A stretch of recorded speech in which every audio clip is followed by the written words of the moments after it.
Untuk memulai pengelolaan kinerja bagi kepala sekolah, kita bisa langsung masuk ke akun kepala sekolah ya, tentu saja seperti itu. Tapi yang perlu diketahui ada beberapa perubahan di pengelolaan kinerja ini yang juga kami sampaikan pada bagian video guru, bahwa pada pengelolaan kinerja tahun ini tidak ada lagi upload dokumen yang ada di sistem. Jadi tidak ada poin-poin RHK seperti pada pengelolaan kinerja tahun 2024.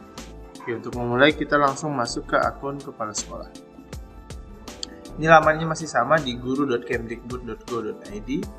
Nah, di tampilan awal seperti ini, yang perlu diperhatikan adalah periode pengelolaan kinerjanya. Ini masih Januari sampai Juni. Jadi kita ganti dulu periodenya.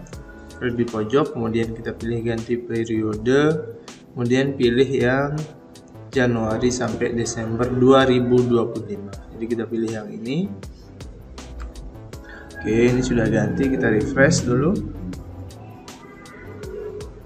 Nah, ini sudah masuk ke periode Januari sampai Desember 2025. Kemudian pada bagian ini kita masuk ke menu kepala sekolah. Yang pertama, kita masuk yang bawah ya, sebagai pejabat penilai terlebih dahulu. Nah, untuk memulai periode pada guru, jadi guru belum bisa mengisi pengelolaan kinerja kalau kepala sekolah belum klik yang ini. Jadi kepala sekolah harus memulai periode ini dulu agar guru-guru bisa memulai periode pengelolaan kinerjanya. Jadi kita klik ini dulu dan ini diketikkan ya. Ini diketik, yang di atas diketikkan.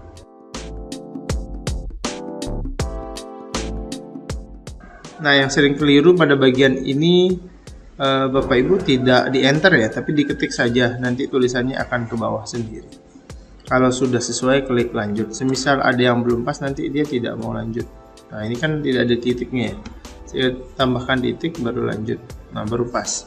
Kalau sudah pas seperti ini, maka guru-guru sudah bisa mengisi pengelolaan kinerjanya di akun masing-masing. Ini sudah ada pernyataan. Kabari guru di satuan pendidikan Anda. Jadi untuk dapat mengisi periode pengelolaan kinerjanya. Nah, sekarang untuk kepala sekolah sendiri sebagai pegawai, kita masuk ke menu kepala sekolah sebagai pegawai. Nah, di bagian ini kita akan memulainya. Jadi yang pertama dilakukan adalah mengkonfirmasi data pengawas. Siapa tahu di tahun ini ada pengawas baru yang ditugaskan di gugus atau satuan pendidikan Bapak Ibu, itu silahkan dikonfirmasi. Sekiranya misal di sini konfirmasi namanya tidak sesuai, silahkan ada di bagian panduan. Nanti akan ada muncul pengawas yang memang diploting oleh Dinas Pendidikan. Untuk memulai pengelolaan kinerja, setelah ini kita klik menu di sini ya, klik mulai. Nah, akan muncul data kepegawaian masing-masing. Jadi dicek datanya, seperti ada yang sudah naik pangkat atau ada yang mutasi dan lain-lain, dicek. Kalau sudah pas, maka diklik data sudah sesuai. Kalau belum, maka Bapak Ibu bisa klik edit. Yang bisa diedit itu bagian pangkatnya, misalnya sekarang sudah 3D, jabatannya berarti ahli pratama, saya nggak tahu, ahli utama mungkin. Nah, contohlah seperti ini. Itu jabatannya berubah, golongannya berubah, jadi disesuaikan seperti ini.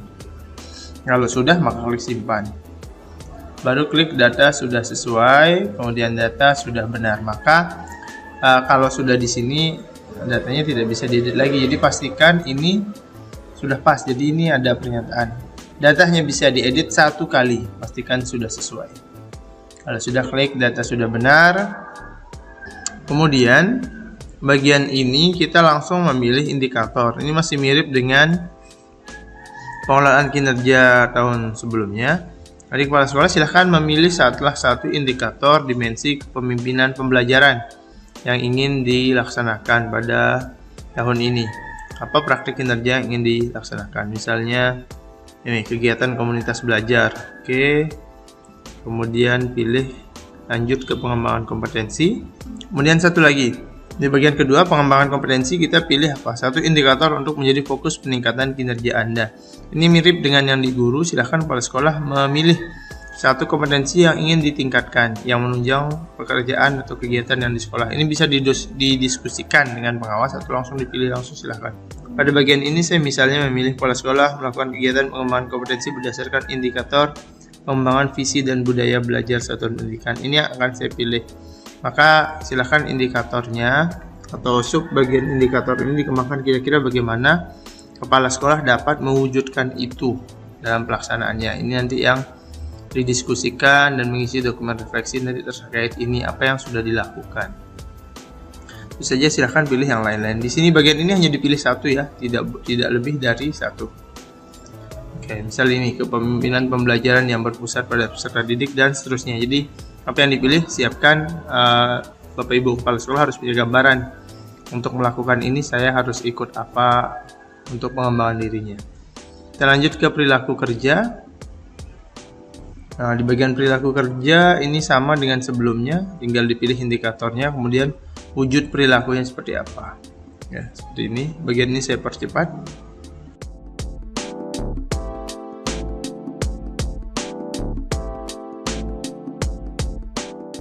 Baik, kalau sudah dipilih semua, maka baru kita bisa masuk ke bagian menu rangkuman. Jadi kalau dilihat tahapannya, sekali lagi untuk kepala sekolah tahun ini lebih sederhana, sangat lebih sederhana daripada tahun 2024. Dia hanya memilih praktik kinerja, pengembangan kompetensi, dan perilaku kerja. Kalau sudah pas, maka kita klik ke rangkuman. Di bagian rangkuman, silahkan dicek kembali apa saja yang tadi diisi, apa saja yang tadi dipilih oleh kepala sekolah atau oleh kita sendiri dalam pelaksanaannya. Jadi ini ada yang tidak kita pilih, gimana RHK utama ini ada yang otomatis masuk. Jadi rencananya seperti ini. Kemudian ada aspek yang ingin dikembangkan, ini akan muncul ya. Jadi ini berdasarkan pilihan kita sebelumnya. Kalau sudah dirasa pas, kita tinggal klik kumpulkan.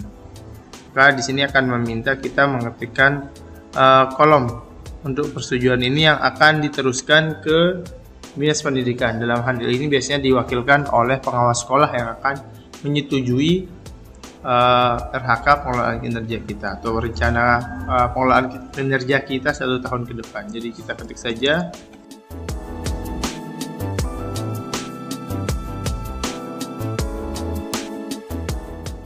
Kalau dia belum sesuai kata atau karakter yang ada dalam teks ini belum pas, dia tidak akan bisa dikumpulkan. Jadi pastikan dia pas, saya tambahkan titik saja baru bisa hijau atau biru ya, maaf. Jadi baru bisa klik kumpulkan. Oke, maka tahapan selanjutnya kita hanya akan menunggu persetujuannya. Ini ada pernyataan bahwa perencanaan akan otomatis disetujui dan disampaikan ke atasan. Berikutnya, menunggu tahap berikutnya, Anda dapat lanjut ke tahap berikutnya, pelaksanaan mulai dari 1 Februari. Jadi mohon ditunggu. Nah, ini pernyataannya. Jadi kita ikuti lagi, kita buka lagi setelah persetujuan tanggal 1 Februari. Itu proses memulai pengelolaan kinerja dari sisi kepala sekolah.